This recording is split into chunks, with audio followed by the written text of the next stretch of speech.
Good morning, welcome back to my channel. আজকে হচ্ছে Sunday, মুখের ওপরে পুরো রোদ্দুরটা পড়ছে। আমি একটু বাইরে বসলাম, এই এসে রান্নাবান্না মোটামুটি সব কমপ্লিট। মা শুধু পালং শাক করবে।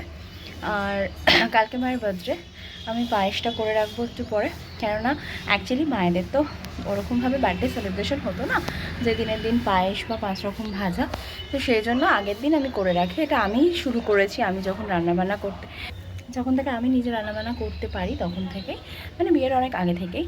তো সেই পায়েসটা আজকে করে রাখবো, আর কেকটাও এনে রাখবো রাতে। তার কারণ হচ্ছে কালকে যেহেতু বিকেলে মেয়ের টিউটার থাকে, তো রাত্রির তো করা যাবে না বেশি, ওই জন্য এনে রাখলে সন্ধে সন্ধে কাটা হয়ে যাবে। তো চলো এখন আপাতত পামটা ভরুক, তারপরে যাই স্নান টান করে আসি। করে এসে তারপরে চাটা খেয়ে ওরা বেরোবে, আমার বাবাও বেরোবে ওর সাথে একটু। তো একেবারে তারপরে বসাবো পায়েসটা, আর তোমাদের সাথেও শেয়ার করবো যে আমি কি করে বানাই। তো এই যে চলো রেড কাউ নিয়ে আসছি, আর পুরো করে চাল আমি ধুয়ে রেখেছি। এবার এটাকে একটু ঘি দিয়ে মাখিয়ে নেব। আগে আমি কড়াইতে দুধটা গরম বসিয়ে দিই, তারপরে চালটাকে মাখাই। আর বাতাসা দিয়ে হবে, কেন আমার মেয়ে আবার নলেন গুড় দিয়ে করলে খায় না। এই ঘিটা আমি অ্যাড করে দেবো চালের মধ্যে, পরে কিন্তু আমি পায়েস নামানোর আগে একটু মাখনও দেবো।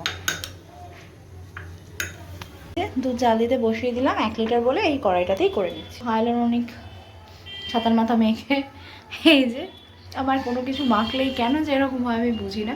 আর এমনিতেই শীতকালে আমার এই দুটো জায়গায় এরকম লাল লাল হয়ে যায়। দেখো এটার কালার আর এটার কালার মানে ডিফারেন্স হয়ে যায়, কেন জানি না। তো চলো, এই যে বাতাসা, 200 বাতাসা গুলো, সে দুধটা যখন জাল দিতে বসাবে একটা চিমটে একটু নুন দিয়ে বসাবে। তো আমি ডক্টরের কাছে নাম লিখিয়েছি। হ্যাঁ, মঙ্গলবার যাবো ডাক্তার দেখাতে। 12 নম্বরে নাম বলেছে, টাইম দিয়েছে 12:30। তো মঙ্গলবার আর মেয়েকে স্কুলে পাঠাতে পারবো না। দেখি আসি ডাক্তারটা, দেখি কী হয়েছে বুঝতে পারছি না। এখন আবার সাইকোপাম খেলাম, সাইকোপাম খেলে কমছে, আবার তারপরে পেন হচ্ছে। তো চলো দুধটা ফুটুক, তারপরে দেখাচ্ছি কী কী প্রসেসে করবো। আর এখানে আমি গুঁড়ো দুধ নিয়ে এসেছি, কেননা কনডেন্স মিল্ক কালকে আনা হয়নি, আর আমাদের এখানে পাবো না একদম, মানে নিউ প্যাকেজিংটা, তাই জন্য নিয়ে নিই। তো এটা নিয়ে নিয়েছি, এটাকে গুলে ওটার সাথে মিশিয়ে দেবো, তাহলেই থিকনেসটা ভালো আসে। চাল এখানে দিয়ে দিয়েছি। এবার দেখো এতটা ছিল, ফুটে ফুটে এতটা হয়েছে। এবার এখন সেদ্ধ হোক চালটা একটু। আর এখানে আমি এই যে দুধটা গুলে রেখেছি, এখানে আমল দুধটা ঘিয়ের বাটি বলে এরকম চকচক চকচক করছে। তো চলো এটাকে এখন সেদ্ধ হোক, একেবারে নামানোর সময় এবার দেখাই। পায়েস খুব বেশি হয়নি, এটা আমি বাবা ও আর মেয়ের। আর এখানে বার্থডে গার্লের জন্য পায়েস তুলে রেখে মেইন গেস্ট ঘজুরানি, তার কিন্তু অলরেডি টেস্ট করা হয়ে গেছে, ভালো রিভিউ পেয়েছি। চলো লাঞ্চ হয়ে গেল, পালং শাক, উচ্ছে ভাজা, ডাল, বাটা মাছ, খয়রা মাছ, সব কিছু দিয়ে এখন একটু শুই। তারপরে বিকেলে মেয়ে পার্কে যাবে বলছে, একটু যাব, আর একটু ভাইয়ের বাড়িতে যাব।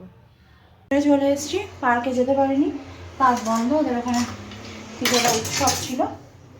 আর এখন মাটন করে রাখবো, তার কারণ হচ্ছে সকালবেলা বাবার অফিস, মেয়ের স্কুল, সম্ভব না।